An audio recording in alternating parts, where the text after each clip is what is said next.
Magandang gabi sa ating lahat. Narito na ang update sa lagay ng ating panahon ngayong gabi. Patuloy po nating manomonitor ang dalawang weather disturbances sa paligid po ng ating bansa. Una na dyan ay ang low pressure area sa loob ng ating PAR at ito ay nasa layong 840 kilometers po silangan ng Visayas kaninang alas 3 ng hapon. At yung trough o yung outer portion nitong low pressure area ang siya nagpapaulan pa rin sa malaking bahagi po ng ating bansa.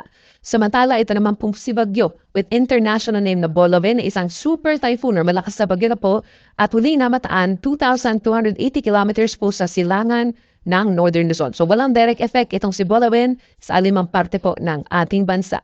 Base po sa forecast model ng Pag-asa, kung mapapansin po nila, itong low pressure area sa loob ng PAR sa silangan po ng Visayas within the next 24 hours ay posibleng unti-unting lalayo po ng ating kalupaan at maging ipapte na lamang po ng outer portion nitong si Super Typhoon Boloven.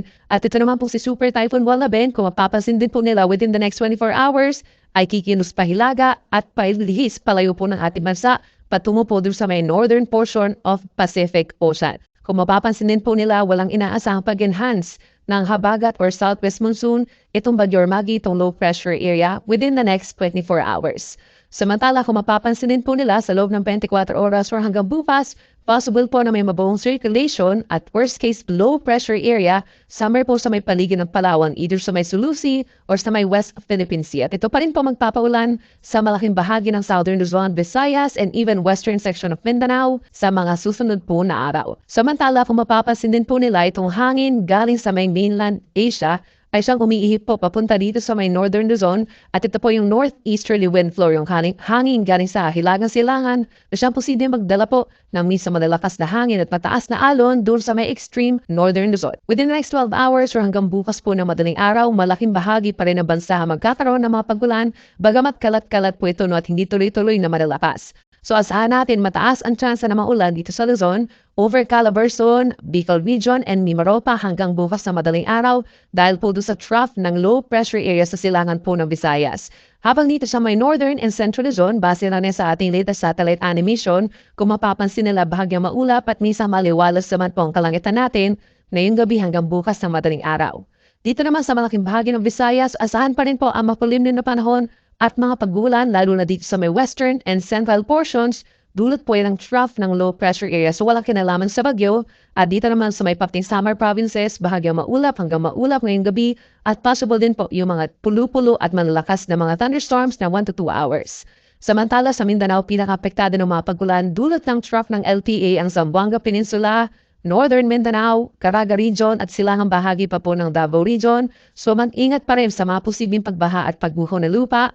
Habang kita naman sa Bangsamoro Region at dito rin sa may Socabgen and rest of Davao Region, bahagyang maulap hanggang maulap sa susunod na 12 oras at meron din tsansa ng mga localized thunderstorms. Bukas po araw ng Thursday, October 12, asahan pa rin po ang malaking bahagi ng Southern Luzon, ang maulap na kalangitan na sasamahan ng kalat-kalat na ulan and thunderstorms due to the trough of LPA kung dito po sa may Bicol Region at possibly due to panibagong circulation po dito sa may papting Mimaropa, at ilang pambahagi ng Calabarzon. So for Metro Manila by tomorrow, possible din po ang makulimlim na panahon, but then hindi po ito magiging tuloy-tuloy na mga ulan, mga light to moderate rains, lalo na po sa dakong hapon hanggang sa gabi. Samantala sa may Northern and Central Luzon by tomorrow, asahan pa rin po ang fair weather conditions sa maraming lugar, then bahagyang maulap hanggang maulap naman dito sa mga kalapit lugar po dito sa may Bulacan, Pampanga, Bataan, and Aurora.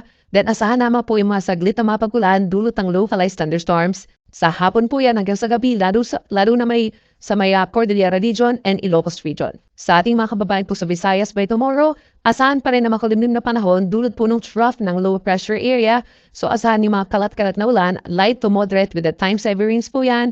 So mag-ingat sa mga posibleng pagbaha at pagbuho ng lupa. Habang dito naman sa Mindanao, by tomorrow, malaking bahagi ng Mindanao makakaranas ng pagbuti ng panahon. Generally, bahagyang maulap po magiging kalangitan natin, pero mataas muli ang chance ng mga localized thunderstorms dito sa may Zamboanga Peninsula, Northern Mindanao, Caraga Region, at dito rin po sa may Lanao del Sur and Maguindanao provinces. Habang sa may southern portions, sa may Davao Region, Socabgen, ilang papahagi ng BARM, asahan po ang bahagyang maulap hanggang maulap na kalangitan, nasasamahan lamang ng maliit na tsansa ng mga pagulan. For the next 24 hours po, wala naman tayong inaasahang gale warning, subalit magiging maalon po dito sa may northern Luzon dahil po dun sa umiira na northeast wind flow, lalo na sa may Batanes and Babuyan Islands. So asahan po yung hanggang 3.4 meters or nasa isang palapag ng gusaling taas sa mga pag-alon po, no, delikado pa rin ito lalo sa maliliit na sasakyang pandagat. Habang sa natitirang baybay ng ating bansa, hanggang bukas po, asahan po natin yung minsan maalon lamang na karagatan kapag meron tayong mga thunderstorms.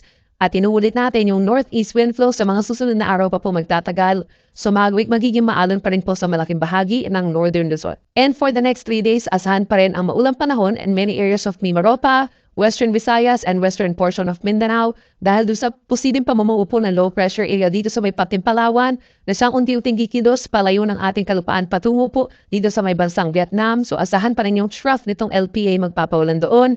Habang sa malaking bahagi naman po ng bansa, lalo na doon sa may eastern sections of Visayas, sa may Mindanao, ay bubuti naman ang panahon. So kung dito sa Metro Manila, asahan din natin ang bahagyang maulap hanggang maulap na kalangitan na sasamahan lamang ng mga pulu-pulo at sagdin na pagulan sa hapon hanggang sa gabi. So ugaliin pa rin na magdala po ng payo. So Friday hanggang sa weekend, asahan pa rin sa Baguio ang generally maaraw na umaga at hindi kainitan na panahon. Then sasamahan po ito ng mga pulu-pulong pagkulan dulot ng localized thunderstorms hapon at gabi. Sa ating mga kababayan po sa Kabikulan, asahan ang pagbuti ng panahon, Friday hanggang sa weekend.